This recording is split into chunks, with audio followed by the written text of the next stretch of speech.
Hello, everybody. My name is Troublemaker, And I'm Rangroot, and this is the 3v3 tournament of glorious design. and today we are on the map on Scoville. On the NATO side, we have SKD with Matthes, Bin, zwieda, and Salamander. And on the Pact side, we have Tactical Chaos with Saberhawk, Griffor, and McMacky. We have a NATO on Pact map today in a pretty large map. Yeah, and this one it plays out in so many weird different ways because it is very non-linear. Yeah, it's like a horseshoe design, whereas Pact and NATO are very close to each other. The only thing dividing them is that hotel hill. But the rest of the map is very far away from their initial spawn point, making Echo and Kilo pretty vital to grab. And there's a lot of minor imbalances on this map. If you look towards India and Charlie, you'll note there's a river splitting up Foxtrot. But when you go along the river, the two bridges to it are both in Charlie, whereas you would have to cross a completely longer set to get the Foxtrot from the India side. Yeah, I do see it's a bit more faster to do it that way. But yeah, there's minor imbalances. And the only thing it means is that it's actually easier to defend Foxtrot from the Charlie area, and you might have to use some Air Force to capture Foxtrot. But once again, like you'll be trying to get those from Echo and Kilo, so it's only a minor imbalance. Yeah. So we have units deployed, a lot of cheap tanks from Griffor, a lot of T-34s actually. People probably going to be heading into hotel. The T-34, like this patch has been the patch of the T-34, I suspect. These cheaper T-34s and PTs being very popular units.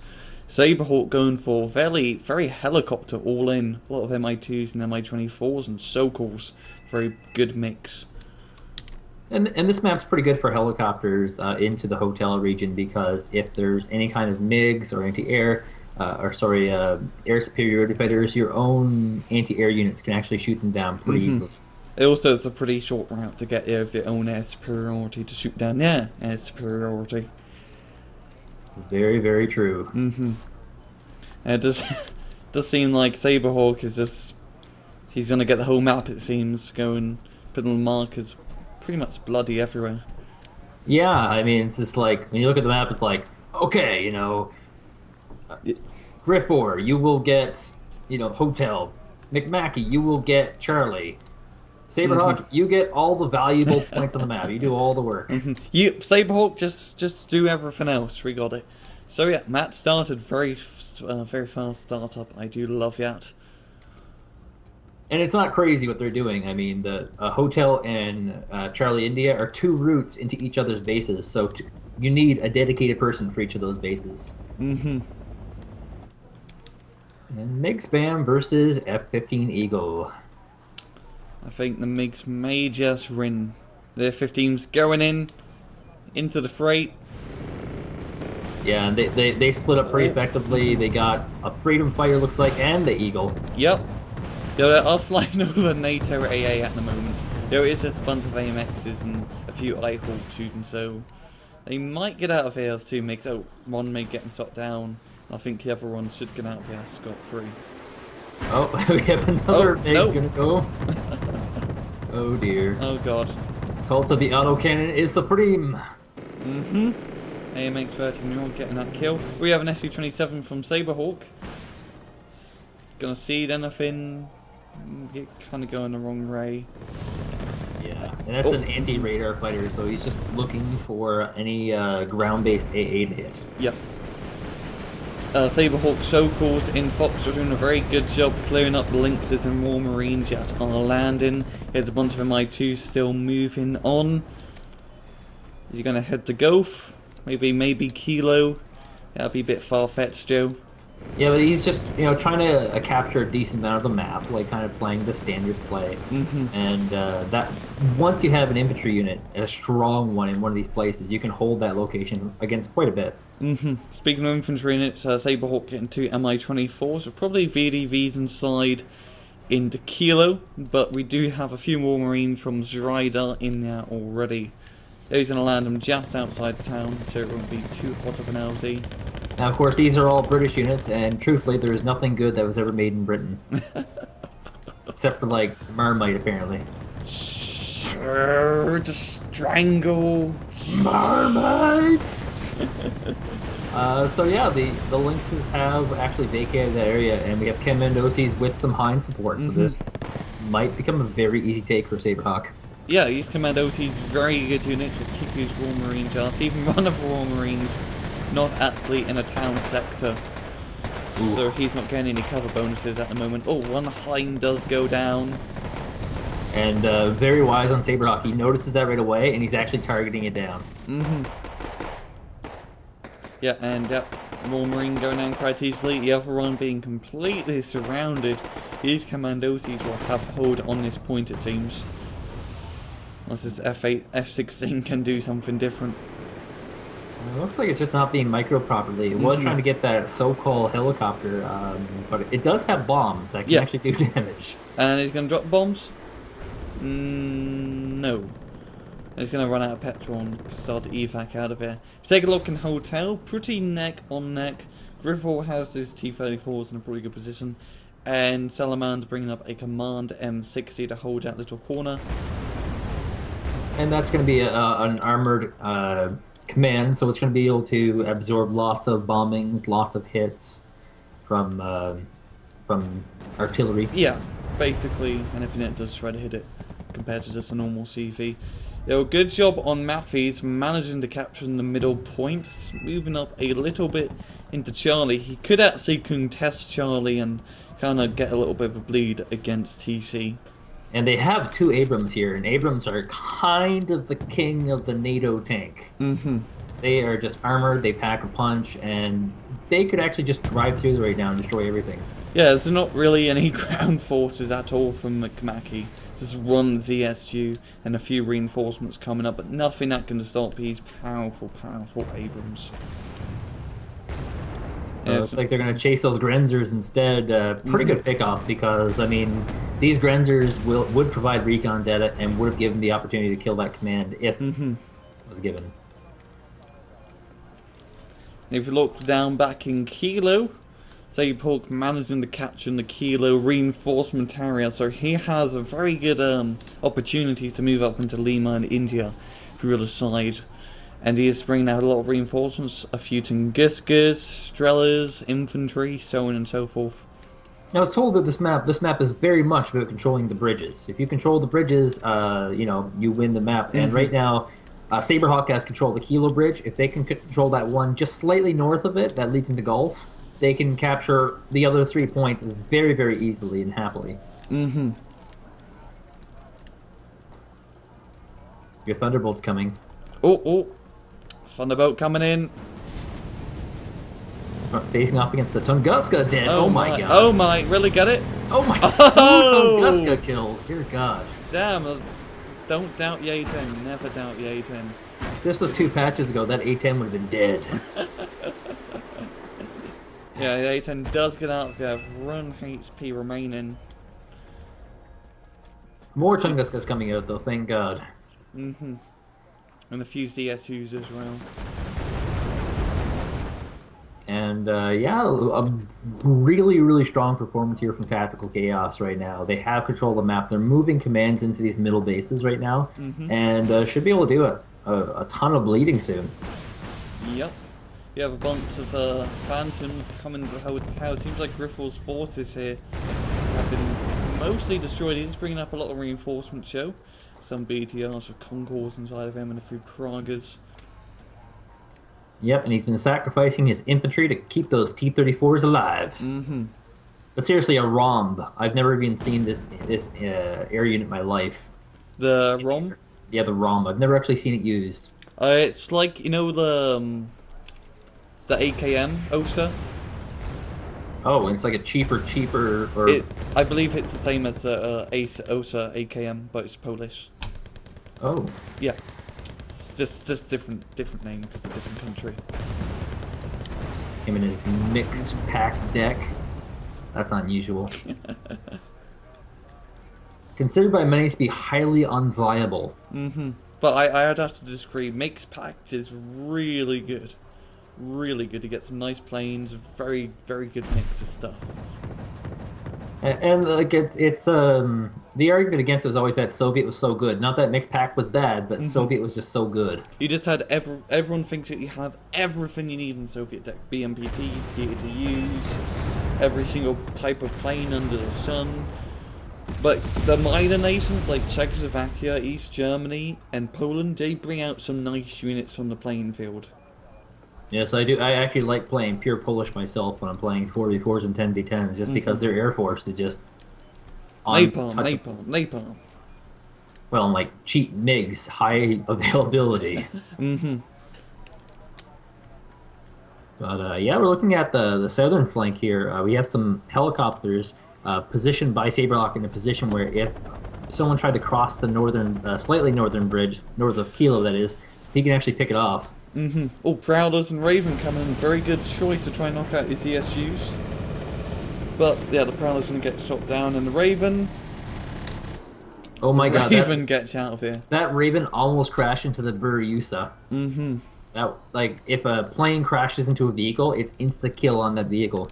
Oh yeah, that Prowler's really close. Yeah, there used to be a weird thing that people would do because the explosion on the airplane was so large that they would span these cheap planes and literally throw them in just so they would blow up on people. Kamikaze zone. There goes that Berusa. He had a death call. Yeah, that 1,000-pound bomb literally dropping right on top of him. And 1,000-pound bombs are usually very deadly. Zwieda has a little bit of hunting force down south. We have a Cobra and a Recon trying to pick off some edge units, but it's a lot of anti-air units here from Saberhawk, and it's really going to be hard for him to punch anything here. You should just turn around now. The Tunguskis will be able to just shoot down any helicopter that does get into range of its 2,800-meter AA missile. I think those helicopters are actually stuck at the bottom because they've landed, and if the Recon unit gets up, he gets shot again. A little bit suppressed. Helicopter suppression. I'm not entirely sure if that's a pun or if that's actually what's happening. It seems like that's what's actually happening. A little bit of A, a little bit of B, and a little bit of C. But North is actually getting ripped up as well right now. Lots of anti-air units have been rallied by Griffor. Wants to get rid of those napalm bombers hardcore. Yeah, it's getting very hot up north. Ooh. A spicy romance. Fiery romance. That sounds like a book. Hot up north. Oh. it's like a Nunavut or like Alaskan like 50 Shades of Grey novel. You know, I'm gonna go to Hot Topic and buy you some nice clothes. Ooh. Okay, that wasn't funny. Yeah, let's just back up. Let's just back up a little bit. Oh, we should chip that awkward. I do like to note how up north, Salamander is using these CEVs, which is not really not really a neutralized unit a lot. It has this giant 165mm howitzer, which is great at destroying infantry and lightly armored targets. Like, damn, that AA getting completely decimated. Real cool unit to see being used. Yeah, and we probably will never see this unit ever again. That's the sad thing. There's so many units in this game, whenever someone uses one that we haven't seen, he's probably the only person in the game using it. Yeah, I know a long time ago, these guys used to be very powerful because they could shoot over buildings. They had a little howitzer mortar effect, so it's like a very short range, but very powerful mortar. But now it doesn't do that anymore. It has to have direct line of sight to shoot a target, and that's right, it's not really utilized. But he's still going with it, and it's still doing ridiculous amounts of damage. Like, it just stunned those SUs. I think they're technically vehicles, correct? Yeah, it was in the vehicle section. Yeah, they've been shuffling these things around way too much. But yeah, like, you're getting a decent amount of shots off, and you might be able to kill one. Yeah, a HE cell just has to land close, and it does do quite a bit of internal damage to that tank. Oh, A10 coming in. Oh, it's a whole rush of planes right now. Oh, that's a using the gun. Knocking out the last tank. 3 of the ATGM. Here it does get shot down in the end. The Phantoms will survive, but the Hornets are actually not evacuating right now. They're kind of sacrificing themselves. Yeah, he did lose one Hornet, the other one, yeah, it's going to evac out there. Link's flying over, probably going to get shot down. Yeah, does get shot down by the BTR. And it's really in TC's favour at the moment. They're just at plus for at the moment. They can capture Delta and Foxtrot still and bring that up to like +7. Oh, and it's getting bad because that minor map imbalance is coming into play. I mean, if they want to win this, they have to cross one of the two bridges in the south, or either push forward into Charlie, which they have been able to do most of this time, and then pushing south from that one. But they need to get control of a bridge.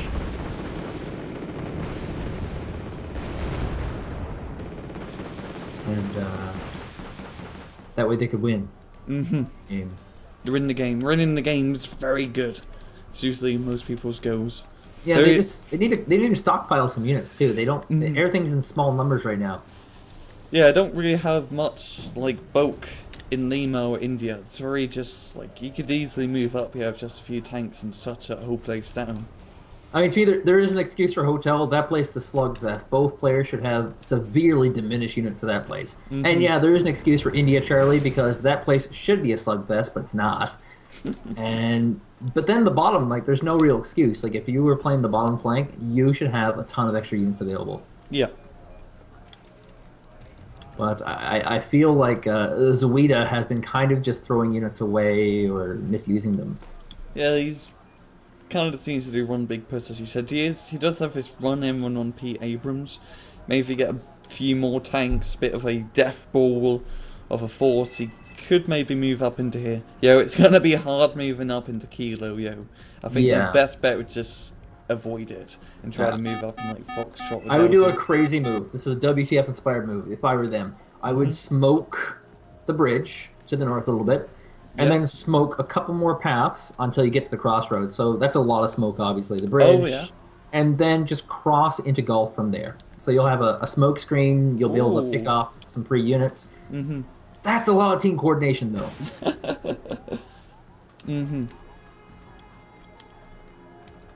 Yeah, at +6 at the moment, TC, and a very good lead.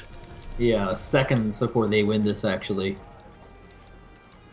And looks like they're getting a command into Foxtrot, too. So, I mean, it's hard to tell which will happen first, +7 or they win. And they've moved the Abrams up, luckily, into the Charlie base, but they unfortunately have nowhere to go. And every now and then you should look at the scoreboard and go like, oh god, something has to happen fast. Yeah, something has to happen really fast. Yeah. Like, speed of light. Because it's literally at that point where they actually can't win. By the time their army arrives at the enemy's door, they'll have already lost. Now, they're still pushing units ahead. They're not stopping. The Abrams in the south is already trying to move forward and do some damage, along with a little bit of ATGM support. But not a lot. That's the problem. Does manage to get out T64, yeah? A little small victory, yeah. But here comes Mitlib's Shaturn. Yeah, that's true. Should be able to knock out Abrams with relative ease. Or he's going to cause him to evac. It's got a pretty decent rate of fire. It's got a pretty decent range. It's like one of the best overall AT weapons in the game. It just costs so much. That's the only problem. Yeah, it's like 50 points, which is pretty expensive for an ATGM ground unit. Especially when it's really unarmored and doesn't really have any other uses. But yeah, quick win for TC. Yeah, and the kills and the losses relatively the same. It was just that TC had a much better position. Yeah, they managed to rush that Kilo base early and hold on to it easily because it's a reinforcement point. And because they had that, they could capture all the points behind it, gain a +7 victory, and win. And I mean, the hero for them is Saberhawk, who is the only person on their entire team who has a positive KDR. Everyone else was losing units massively. Saberhawk captured all those points, and he got all the kills. He literally did everything. Looks like some people got carried. So yeah, that's all we have time for. I'm Rangru. And I'm Troublemaker. Take it easy.